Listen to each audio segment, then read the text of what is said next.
नमस्कार विद्यार्थी मित्रांनो, आज आपण आपल्या पाठ्यपुस्तकातील कविता क्रमांक 11 आरशातली स्त्री ही कविता अभ्यासणार आहोत. या कवितेचे कवयित्री आहेत हिरा बनसोडे.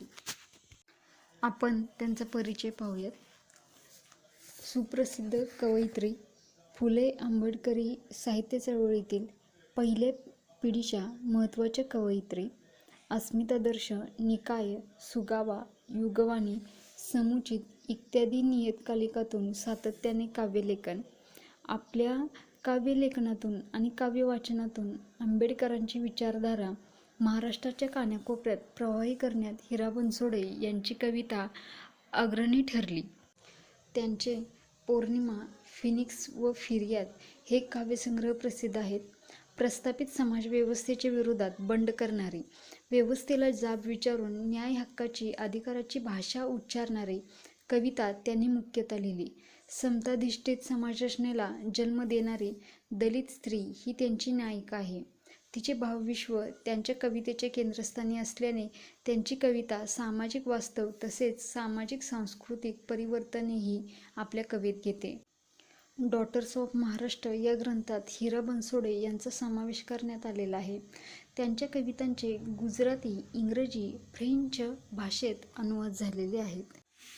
आपण कवितेचा आशय पाहूयात. आरशातली स्त्री या कवयित्री हिरा बनसोडे यांच्या कवितेत स्त्रीच्या आयुष्यातील स्थित्यंतरांचा नेमकेपणाने वेध घेतला असून तिच्या व्यथा, वेदना शब्दबद्ध केल्या आहेत. सहज आरशात स्वतःला पाहत असताना कवितेतील स्त्रीला स्वतःचा भूतकाळ आठवतो व वाटते की ही आरशात दिसणारी ती मीच आहे का? तिला आपण अंतर्बाह्य बदलल्याचा भास होतो. तिचे चैतन्यमय बाल्य, तेजस्वी तारुण्य, त्यावेळी तिने पाहिलेली स्वप्ने, ध्येय हे सारे काही आता हातून निसटून गेले आहे. तिला आता कशाचीही काही वाटत नाही, इतकी ती स्थितप्रज्ञ झाली आहे. पूर्वीचा मनमोकळेपणा, स्वच्छंदीपणा ती विसरून गेली आहे, कारण तिने स्वतःला संसारात गुंतवून घेतले आहे. पूर्वी हवेहवेसे वाटणारे शीतल चांदणे, बागेतली जाई अशा छोट्या छोट्या गोष्टीतील आनंदाचा तिला विसर पडला आहे. ती अस्तित्वहीन पुतळी झाली आहे. संसारात गुरफटून गेलेल्या या स्त्रीला तिच्या आठवणीतील बालसखी नव्या आशेने जगण्यासाठी प्रोत्साहन देत आहे. हे या कवितेमधून कवयित्री हिरा बनसोडे यांनी सांगितलेलं आहे. कविता वाचन करूया. सहज आरशात पाहिले नि डोळे भरून आले. आरशातील स्त्रीने मला विचारले, तूच ना ग ती? माझेच रूप लिहिलेली तरीही मी नसलेली. किती बदललीस ग तू अंतर्बाह्य. तुला सांगू तुझ्या अंतरीचे सुंदर पूर्वरंग. ऐक तू कशी होतीस ते. पावसाचे तरंग ओंजळीत भरणारी चैतन्यमयी बालिका. अंगणात दिवे लावावेत तसे सर्वच बहर लावणारी तू नवयौवना. स्वप्नांचे पंख लावून आबाळ झुल्यावर झुलणारी तू ध्येयगंधा. नी आज नकशिकांत तू आहेस फक्त स्थितप्रज्ञा राणी. आरशात भेटलीस तरी बोलत नाहीस ग मन उलगडून. ओठ मात्र असतात पिळवटलेले, खसकन देह तोडलेल्या फुलांसारखे. इतकी कशी वेडून गेलीस या घनगर्द संसारात. जळतेस मात्र अहोरात्र पारंपरिकतेचे वरदान समजून. अंगणात थांबलेल्या तुझ्या प्रेयस चांदण्याला दार उघडून आत घेण्याचेही भान नाही ग तुला. बागेतली ती अल्लड जाईही पेंगुळतीये तुझी वाट पाहून पाहून. पण तू मात्र झालीस अस्तित्वहीन, प्राण हरवलेली पुतळी. अनेकदा तुला मी अशी पाहतो की काळीजच हंबरते. रात्रीच्या एकांतात तर हुंदका कंठात दाबून शिवत असतेस तुझे ठिकठिकाणी फाटलेले हृदय. नी पदराखाली झाकतेस देहामधल्या असह्य कळा. तिचे हे बोलणे ऐकताच मी स्वतःच हिंदकळते आणि अशातच ती मला गोंजारीत जवळ घेत अधिकारवाणीने म्हणाली, रडू नकोस खुळे, उठ आणि डोळ्यातले हे आसू सोडून दे शेजारच्या तळ्यात. नी घेऊन ये हातात नुकतीच उमललेली शुभ्र कमळाची प्रसन्न फुले. अशी ही अतिशय सुंदर हिरा बनसोडे यांची आरशातली स्त्री ही कविता आता आपण अभ्यासणार आहोत. कवयित्री हिरा बनसोडे म्हणतात, सहज आरशात पाहिले नि डोळे भरून आले. आरशातील स्त्रीने मला विचारले, तूच ना ग ती? माझेच रूप लिहिलेली, तरीही मी नसलेली. किती बदललीस ग तू अंतर्बाह्य.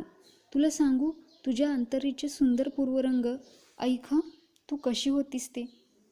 आरशातील स्त्री. कवितेला नावच खूप सुंदर दिलेलं आहे. या कवयित्री हिरा बनसोडे यांच्या कवितेत स्त्रीच्या आयुष्यातील स्थित्यंतराचा अगदी नेमकेपणानं वेध घेतला असून त्यांनी या कवितेच्या माध्यमातून तिच्या असणाऱ्या व्यथा वेदना शब्दबद्ध केलेले आहेत. त्या म्हणतात, कवितेतील स्त्री आरशात स्वतःला निरखून पाहत आहे आणि तिच्या मनाशीच संवाद सुरू आहे. सहज आरशात स्वतःला पाहताना तिचे डोळे पाणावतात. भूतकाळातल्या आठवणी जाग्या होतात. जणू तिच्या आरशात पडलेले प्रतिबिंबच तिला विचारते की आरशातली ती तूच आहेस ना. तेच रूप असणारी तरीही ती नसणारी. ती स्वतःला त्या आरशातल्या सुंदर प्रतिबिंबात शोधू पाहत आहे. हे निरीक्षण सुरू असताना तिला कळते की आपण पूर्वीची ती राहिलो नाही. संसाराच्या गाड्यात आपण स्वतःला फार गुरफटवून घेतले आहे. आपण संपूर्णतः बदललो आहोत.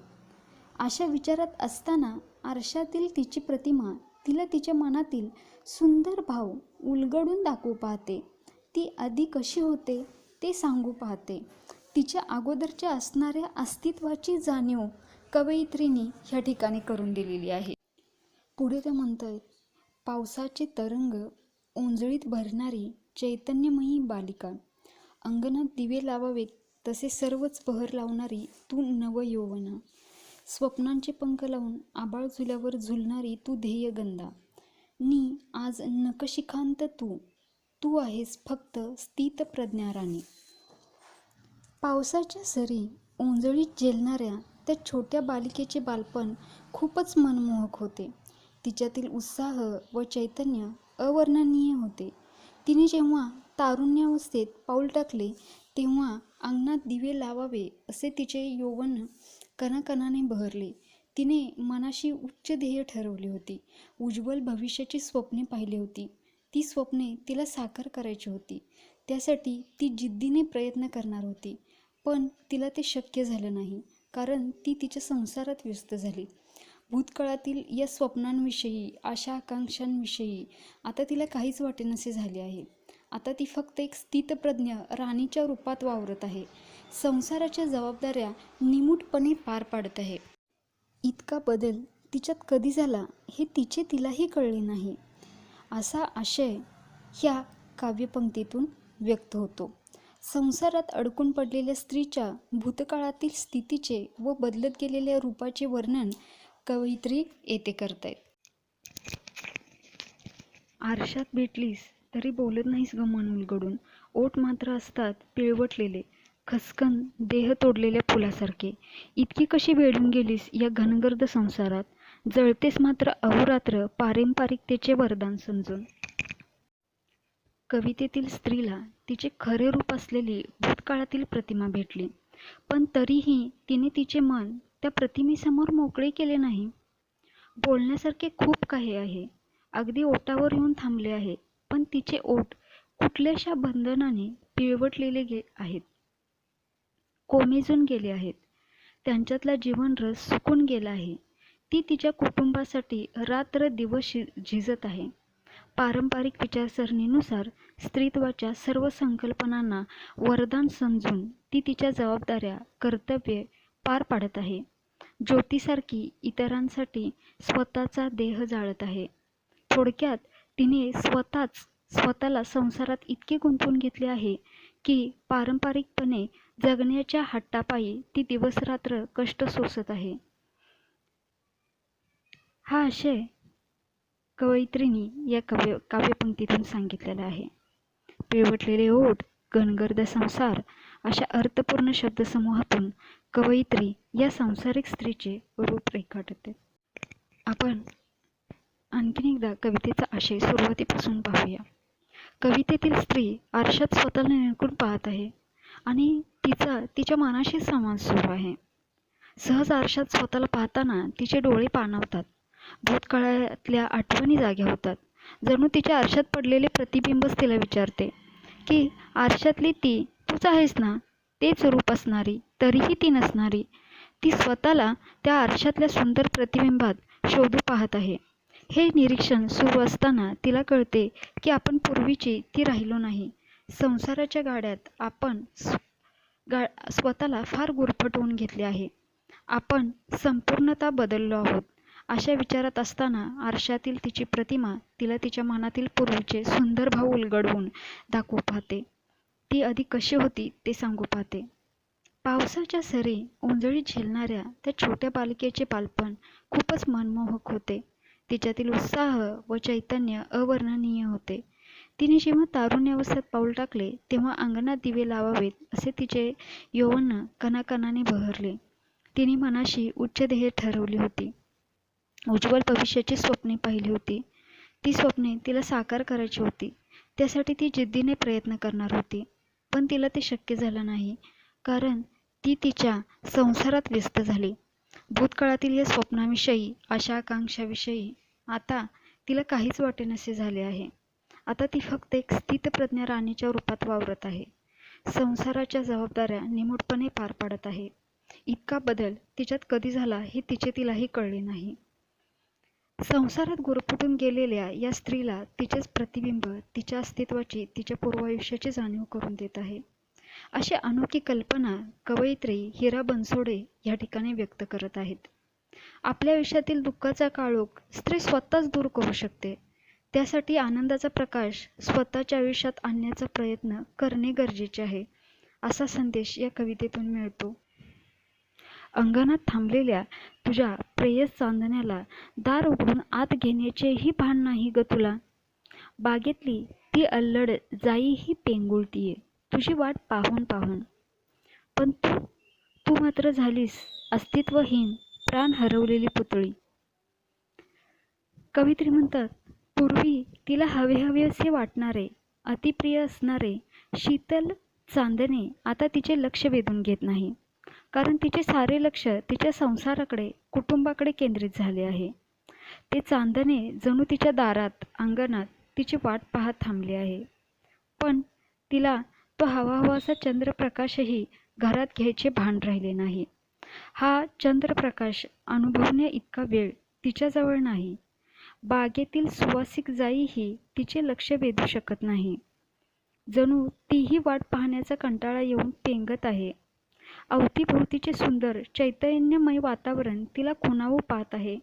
पण ती मात्र एक स्वतःचे अस्तित्व हरवलेली, जीव नसलेली कटपुतळी बनली आहे, असा आशय या काव्यपंक्तीमधून कवयित्रीने सांगितलेला आहे.